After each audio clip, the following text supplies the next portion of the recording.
Jumpa lagi di TV. Ya, laptop Evo 3rd edition kali ini unik luar biasa. Iya, udah kelihatan ya. Ini uniknya luar biasa. Bahkan mungkin kalian bertanya-tanya, apakah ini sebuah laptop? Ya, ini adalah sebuah laptop. Layarnya bisa dilipat seperti smartphone layar lipat. Ukuran layarnya juga nggak biasa. Ini 17,3 inci. Gede banget ya. Panelnya udah OLED 100% DCI P3. Prosesornya pakai Intel Core generasi ke-12 dengan 10 core dalamnya. RAM-nya langsung DDR5. SSD-nya 1 TB PCIe Gen 4. Konektornya bahkan udah punya 2 Thunderbolt 4. Ya, foldable laptop terbaru ini adalah Asus ZenBook 17 Fold OLED UX9702 yang harganya ternyata lebih murah dibandingkan foldable laptop yang sebelumnya pernah kami review.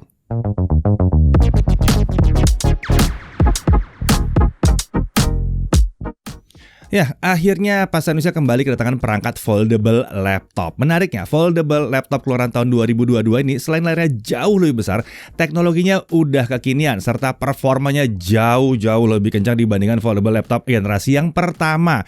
Nah, kita mulai aja langsung bahasan laptop super unik yang satu ini. Mulai dari prosesornya. Dia pakai Intel Core i7 1250U. Codename-nya Alder Lake, fabrikasi Intel 7, base power-nya adalah 9 watt. 10 core, 12 thread yang terdiri dari 2 performance core atau P-core dan ada 8 efficient core atau E-core. Nah, untuk Intel Smart Cache-nya ada 12 MB. Untuk integrated graphics dia pakai Intel Iris Xe graphics dengan 96 execution unit. Untuk memori atau RAM-nya dia pakai langsung 16 GB LPDDR5 5200 MHz langsung dual channel. Ini on board ya. Nggak bisa di-upgrade. Untuk storage, dia langsung pakai 1 TB SSD M.2 NVMe dengan jalur PCIe Gen 4x4. Yang artinya apa? Kenceng. Nah, itu ya, besar dan kenceng. Untuk wireless connectivity, dia pakai modul Intel Wi-Fi 6E AX211. Ini mendukung Wi-Fi 6E, Gigabit Wi-Fi, dan Bluetooth versi 5.3. Untuk baterai kapasitinya gede di 75 Wh. Nah, untuk OS-nya, laptop Asus ZenBook 17 Fold OLED ini dilengkapi dengan Windows 11 Home. Ketika pekerjaannya numpuk, laptop Asus dengan Windows 11 ini siap membantu Anda menyelesaikannya. Laptop Asus seperti ZenBook 17 Fold OLED dengan Windows 11 ini lebih nyaman di mata, yang memungkinkan kita mengekspresikan diri dan memberikan kita pola atau cara kerja terbaik. Nah, untuk body, form factor-nya ini aneh. Ini beda. Ya, karena dia adalah foldable laptop yang terdiri dari modul tablet dan keyboard. Dasarnya seperti itu. Menariknya, karena layarnya bisa dilipat, laptop yang unik satu ini punya sejumlah mode penggunaan yang luar biasa. Dia punya desktop mode. Pada mode ini, layar tablet dibuka penuh, kemudian didirikan di atas meja, dengan ditopang oleh kickstand. Keyboard diletakkan di depan layar. Mode ini cocok untuk pekerjaan yang membutuhkan ukuran layar yang besar seperti ini. Ya. Untuk tablet mode, pada mode ini, layar tablet dibuka penuh, kemudian digunakan seperti menggunakan tablet pada umumnya, baik dengan posisi landscape maupun portrait. Ini jadi tablet yang besar sekali ya, 17 inci. Lalu ada reader mode. Pada mode ini layar tablet setengah ditekuk sehingga memiliki bentuk seperti buku. Mode ini cocok untuk aktivitas membaca e-book, website, atau dokumen. Kemudian tentunya dia punya laptop mode with virtual keyboard. Pada mode ini layar tablet ditekuk, kemudian sisi yang tidak memiliki modul kamera diletakkan di atas meja. Sisi tersebut digunakan sebagai perangkat input dengan virtual keyboard. Sementara sisi yang satunya lagi digunakan sebagai layar laptop. Lalu masih ada mode lagi yang lain, laptop mode with Bluetooth keyboard. Apalagi nih? Penggunaan mode ini sama seperti laptop mode with virtual keyboard, hanya saja di posisi virtual keyboardnya kita tumpukan dengan keyboard yang tadi ada di depan itu, dengan modul keyboard Bluetooth itu. Jadi bentuknya benar-benar seperti laptop biasa. Posisi taskbar dan icon di desktop itu akan langsung otomatis menyesuaikan pada saat modul Bluetooth keyboard dipasang. Kemudian ada extended mode. Penggunaan mode ini mirip seperti laptop mode, tapi dengan modul Bluetooth keyboard diletakkan di atas meja. Hal ini membuat layar dapat digunakan secara penuh dalam posisi vertikal. Banyak banget ya modenya ya, terserahlah kalian mau pakai yang mana. Nah, untuk bahannya sendiri, laptop ini menggunakan magnesium alloy untuk bodi tabletnya, sementara leather digunakan untuk modul kickstand. Uniknya, foldable laptop ini ternyata sudah lolos dari uji ketahanan berstandar military standard 810H. Untuk warna, dia menggunakan tag black atau hitam untuk bodinya, lalu menggunakan dark green faux atau faux ya itulah pokoknya ya untuk modul kickstand-nya. Nah, Datang dari seri ZenBook, tidak aneh kalau DNA penampilan yang premium itu sukses ditampilkan pada foldable laptop yang satu ini. Modul kickstand dengan bahan kulit pada area punggung belakangnya ini juga semakin menegaskan kesan premium dari produk yang satu ini ya. Uniknya saat layar ditutup, penampilan foldable laptop ini langsung berubah seperti buku catatan. Jadi tidak terlalu menarik perhatian orang di sekitar. Bener-bener kayak notebook aja ya. Nah, untuk ukuran, dalam mode tablet dengan layar dibuka penuh, sisi panjangnya adalah 37,8 cm dengan sisi lebar di 28,7 cm. Untuk ketebalan, sisi tanpa kickstand adalah 0,87 cm dan untuk dengan kickstand itu adalah di 1,29 cm. Saat layar itu penuh dengan keyboard di dalamnya, ya seperti laptop gitu ya, sisi panjangnya adalah 28,7 cm dengan sisi lebar di 18,9 cm. Ketebalannya, sisi tanpa kickstand adalah 1,74 cm, sementara sisi dengan kickstand adalah 3,44 cm. Untuk Bluetooth keyboardnya sendiri panjang di 28,5 cm dengan lebar 18,2 cm, ketebalannya hanya 0,55 cm. Untuk bobotnya, unit tabletnya saja itu hanya di 1,52 kg, sementara Bluetooth keyboardnya adalah 305 gram. Lalu untuk charger 225 gram. Ini adalah charger USB Type-C 65 watt, jadi bisa dipakai untuk ngecas HP kalian juga. Jadi total kalau semuanya dibawa, tablet, keyboard plus charger adalah 2,05 kg. Untuk sebuah laptop dengan layar 17 inci itu terhitung ringan. Nah, untuk display tentunya udah dibahas dari tadi ya, ukuran layarnya adalah 17,3 inci dengan kemampuan touchscreen. Ini adalah ukuran yang sangat masif untuk ukuran tablet Windows.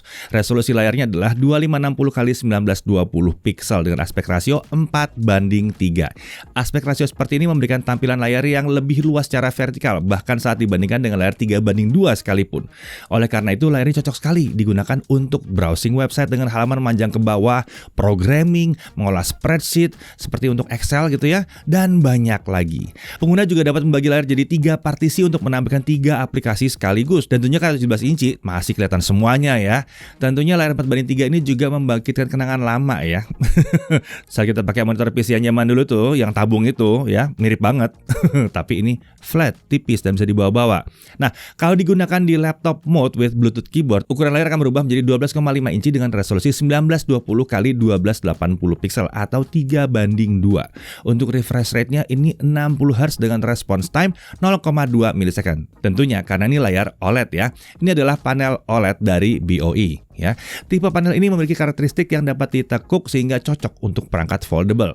Menariknya, walaupun sudah ditekuk beberapa kali, kami nyaris tidak bisa melihat ada bekas tekukan yang biasanya muncul di tengah layar, terlebih pada saat layar menyala. Saat ditekuk penuh, sisi layar akan berada pada bagian dalam sehingga terlindung. Selain itu, saat ditekuk penuh akan muncul ruang kosong di antara layar. Ini tergolong normal dan memang terjadi pada foldable laptop yang sebelumnya kami uji juga. Munculnya ruang kosong ini juga menguntungkan karena dapat digunakan sebagai tempat untuk menyimpan modul Bluetooth keyboard. Untuk kemampuan panelnya, menurut Asus, tingkat HDR peak brightness-nya dapat mencapai 500 nits dengan tingkat color gamut di 100% DCI-P3 dan mampu menghasilkan 1,07 miliar warna. Nah, kalau kami ukur dengan alat kami, hasilnya tingkat kecerahannya itu maksimal di 407 nits di dalam ruangan tanpa menghidupkan fitur HDR. Gamut coverage-nya ada di 98% DCI-P3 dan gamut volume di 123,1% DCI-P3.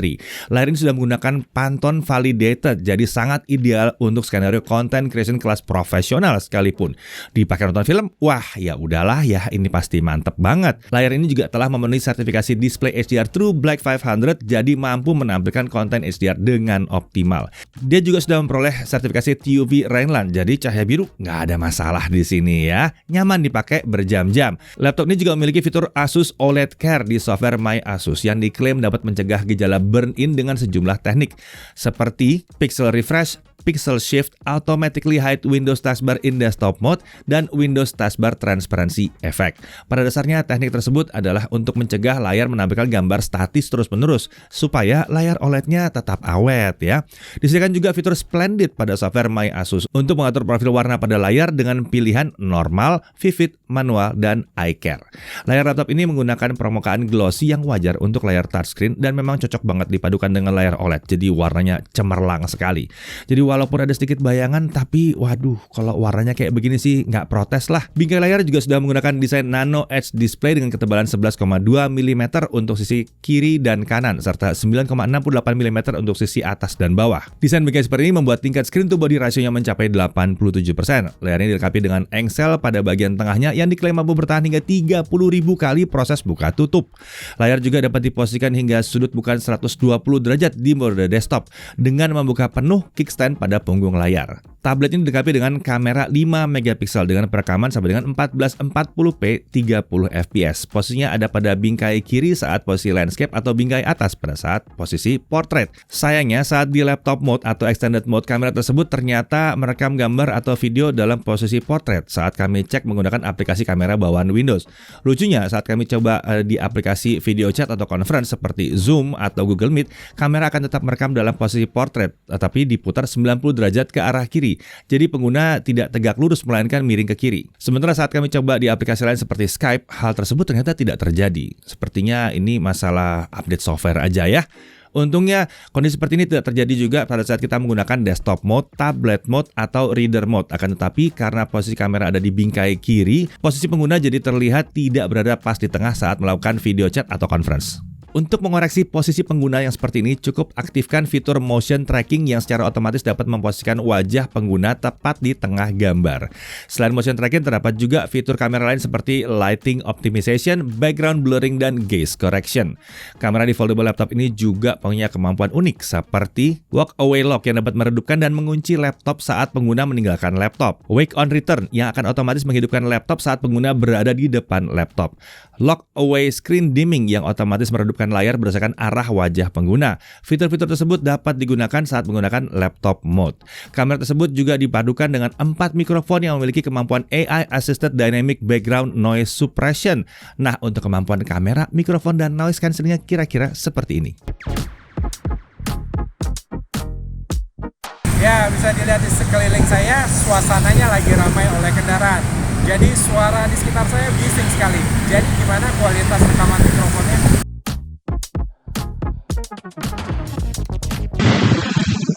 Ya, bisa dilihat di sekeliling saya, suasananya lagi ramai oleh kendaraan. Jadi suara di sekitar saya bising sekali. Jadi gimana kualitas rekaman mikrofonnya? Ya, rekaman ini dibuat dengan menggunakan Asus ZenBook 17 Volt OLED dalam laptop mode. Jadi gimana rekamannya? Ya, seperti inilah hasil rekaman dari kamera di Asus ZenBook 17 Volt OLED saat menggunakan desktop mode. Jadi gimana rekamannya? Nah, untuk audio, tablet ini menggunakan 4 speaker yang kalau diberikan seperti ini, posisinya ada di kanan kirinya ya. Jadi asik banget kalau buat nonton ini memang. Disediakan software Dolby Access juga untuk mengatur profil suara dan equalizer. Dengan 4 buah speaker, tidak aneh jika keluaran suaranya tablet ini memang lantang sekali. Suara yang dihasilkan juga berkualitas banget, khas speaker Harman Kardon dari Asus. Untuk konektor dan tombol, kita lihat pada saat posisi landscape, di kiri ada tombol volume up and down dan ada satu Thunderbolt 4. Di bagian atas ada tombol power, ada 3,5 mm audio combo jack, lalu ada satu Thunderbolt 4. Tentunya kedua Thunderbolt tersebut mendukung display out dengan protokol DisplayPort, power delivery, dan bisa mendukung semua perangkat Thunderbolt seperti external SSD, external GPU, dan Thunderbolt docking. Kalau butuh konektor USB besar, di paket penjualan disediakan konverter USB-C to USB-A jika dibutuhkan. Nah, untuk perangkat input, Asus menyediakan Asus ErgoSense Bluetooth Keyboard. Iya, ada dalam paket penjualan ya. Menariknya, ukuran dan tata letak tombol keyboard ini dibuat normal seperti di laptop Asus ZenBook lainnya. Tingkat travel distance-nya ada di 1,4 mm. Ini cukup dalam ya untuk sebuah soft keyboard ya. Permukaan tombol keyboard ini juga diberi cekungan sedalam 0,2 mm agar jari tidak mudah meleset saat kita mengetik. Keyboard ini menggunakan konektivitas Bluetooth versi 5.2. Nah, pada sisi samping kanan keyboard kita dapat menemukan tombol power on off dan konektor USB-C untuk pengisian daya. Cukup disayangkan modul Bluetooth keyboard ini tidak dilengkapi dengan lampu backlit. Untuk touchpad, posisinya sejajar dengan tombol spacebar dan alt kanan. Jadi telapak tangan tuh nggak mudah masuk ke dalam touchpad saat kita mengetik. Tentunya keyboard ini menggunakan precision touchpad. Untuk pengamanan, tablet ini dilengkapi dengan sistem keamanan biometrik dengan pengenalan wajah ya. Nah, untuk cooling system, tablet ini menggunakan sistem pendingin aktif dengan 1 buah heat pipe dan 1 sebuah kipas. Lubang intake udara ada pada sisi bawah yang kemudian dibuang ke sisi atas. Mari sekarang kita masuk ke pengujian performanya. Pada software My Asus disediakan menu Fan Profile untuk mengatur profil performa dan kecepatan kipas laptop dengan pilihan Performance Mode, Standard Mode, dan Whisper Mode. Sekarang mari kita langsung uji Cinebench R15. Kita looping 20 kali, kita lihat bagaimana konsistensi performanya. Skor tertinggi yang dicapai di mode standar adalah 1317 poin dan 1310 poin di mode performance. Wah, mirip ya. Nah, skor seperti itu jauh melampaui performa prosesor foldable di generasi yang pertama yang hanya kisarannya 200 sampai maksimum mungkin 300 poin. Rendah banget ya, kalau ini udah jauh, ini udah kenceng. Sementara untuk performa yang bisa dipertahankan, di mode standar skor sempat bertahan di atas 800 poin sebelum akhirnya turun ke 760 sampai 780 poin. Sementara di mode performance, skornya bisa bertahan di kisaran 830 sampai 860 poin. Nah, sekarang mari kita tes lagi kalau pakai baterai bagaimana. Nah, kalau pakai baterai, Cinebench-nya itu skornya bisa dipertahan di kisaran 520 sampai 530 poin.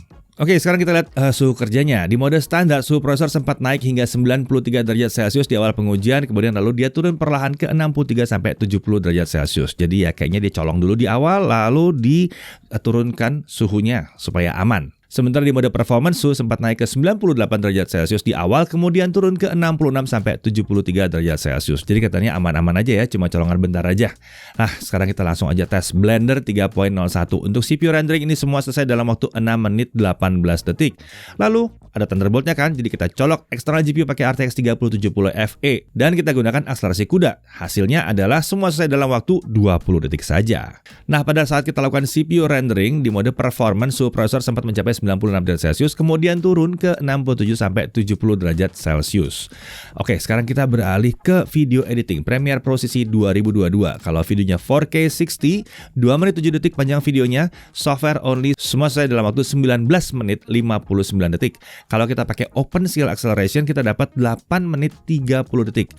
Kalau kita tancapkan eksternal GPU yang pakai RTX 3070 Fe, semua selesai dalam waktu 2 menit 34 detik. Lalu untuk video yang Full HD 60 fps, 2 menit 7 detik lagi.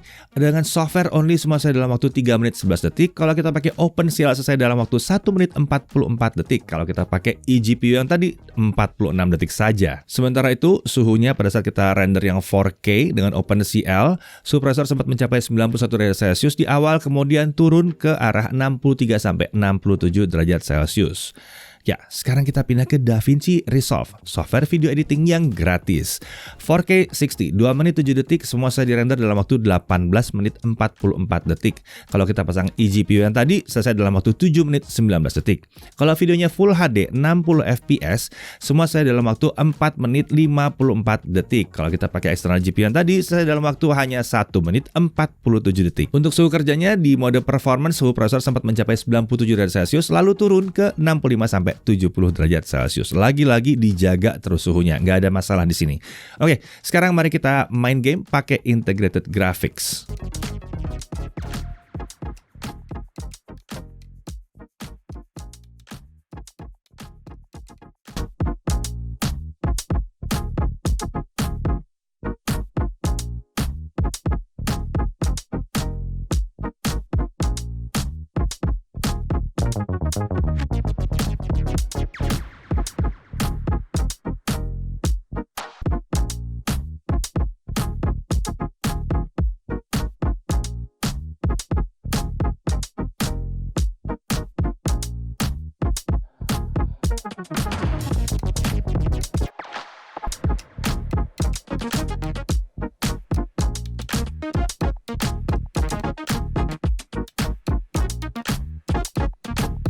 Oke, 30 menit main GTA 5 dan kita lihat bahwa suhu kerjanya di mode performance, suhu prosesor dan IGP terjaga di bawah 70 derajat Celcius.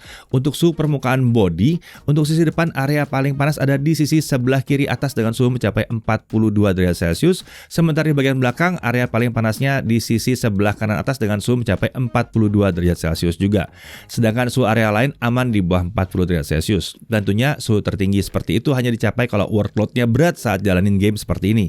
Sementara suhu permukaan modul Bluetooth keyboard ya tentunya aman karena kan terpisah dari tabletnya. Oke, karena ada Thunderbolt-nya, mari kita coba game AAA tapi pakai eksternal GPU. Dan kurang lebih seperti ini performanya.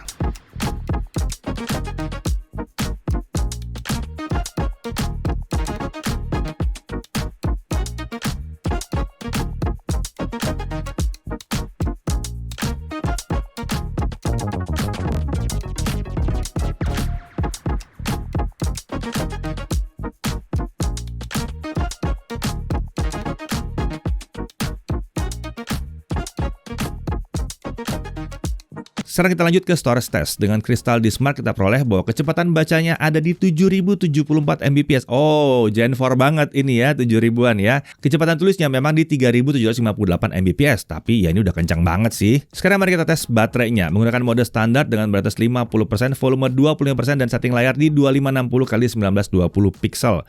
1080p video playback tablet mode itu bisa dapat hampir 11 jam. Ya, cuma kurang 4 menit, 11 jam deh ya. Sementara laptop mode dengan Bluetooth keyboard itu 10 jam 28 menit. Sepertinya di sini karena Bluetooth-nya nyambung ya, jadi keyboardnya akan mengambil daya. Ini tergolong irit mengingat ukuran dan tipe layar yang digunakan. Nah, kalau untuk charging gimana? Selama 30 menit pertama kita bisa dapat 38%. Sementara kalau mau full kita butuh waktu 2 jam 13 menit. Ini tergolong normal. Nah, untuk harga laptop yang super unik, sebentar, ini laptop apa desktop ya? Atau tablet super besar? Ya apalah kalian mau namanya apa? Ya, menurut Asus Indonesia harganya ada di 50.999.000. Untuk bonus pembelian ada leather sleeve, ada konverter USB-C to USB-A, dan ada Microsoft Office Home and Student 2021 tentunya. Untuk garansi dia punya 2 tahun global warranty ya, dengan 1 tahun Asus VIP Perfect Warranty. Dengan VIP Perfect Warranty, Asus Indonesia akan menanggung 100% total biaya perbaikan untuk kerusakan akibat kelalaian pengguna. Kita yang salah diganti 100% sama Asus dalam tahun pertama. Nah, Asus Perfect Warranty ini bisa digunakan 1 kali di tahun pertama setelah pembelian.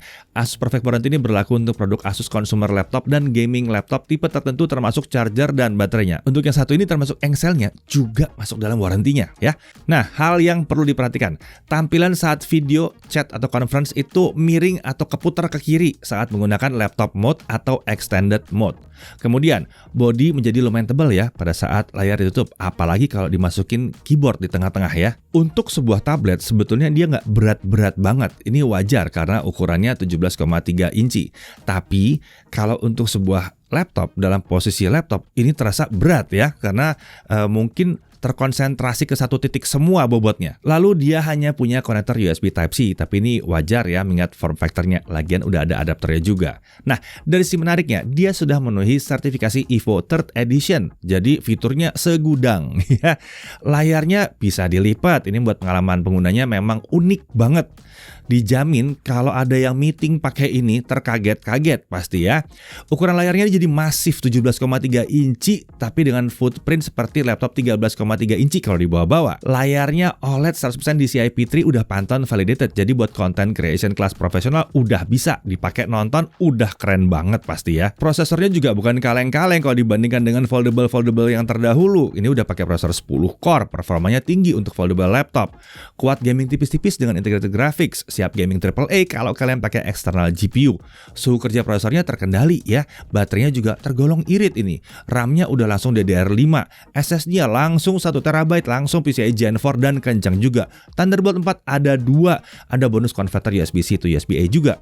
Wi-Fi-nya udah 6E dan Bluetooth-nya udah langsung versi 5.3. Ada pengenalan biometrik dan ada garansi untuk kelalaian pengguna. Ya, lagi-lagi Asus tampaknya ingin mengajak penggunanya untuk experience the difference with Asus Innovation dengan Asus ZenBook 17 Fold OLED UX 9702 ini. Kemampuannya melipat layar sukses menciptakan metode interaksi baru antara pengguna dan laptopnya atau tabletnya. Ya apalah ini ya, atau desktopnya, terserah kalian mau anggap ini apa. Ini membuatnya jadi beda banget dengan laptop konvensional. Jadi, untuk siapa sebetulnya laptop yang satu ini? Tentunya yang pertama adalah pengguna yang butuh perangkat berlayar besar tapi mau dibawa kemana-mana dan harus mudah dibawa kemana-mana. Lalu secara spesifik mungkin kalau kalian developer, programmer yang berkutat dengan file spreadsheet, Excel atau segala macam itu ya yang butuh layar ekstra besar seperti ini, kalian tentu akan suka dengan layar 17,3 inci pada foldable laptop Asus ini. Tidak hanya itu, kemampuannya untuk berubah jadi laptop 13,3 inci juga cocok untuk membuatnya bisa dipakai kerja di ruang yang sempit seperti di meja kereta api atau di meja pesawat, bisa, nggak ada masalah. Tapi begitu ketemu dengan klien di meja yang lebih besar, wah mau presentasi kayak begini dijamin kliennya akan menganga. Lalu kalau dipakai buat nonton, wah jelas ini mantep, luar biasa mantep ya. Pada akhirnya kalau yang kalian butuhkan ada semua di laptop yang satu ini. Rasanya laptop terbaru untuk pasar Indonesia yang foldable ini adalah pilihan yang sangat menarik dan sangat unik. agak susah mencari pesaingnya untuk saat ini. Jadi kalau tampil beda dan memang kebutuhan kalian ada di sini, rasanya ini layak untuk dilirik. Saya Deddy Irfan, Jaga TV TV.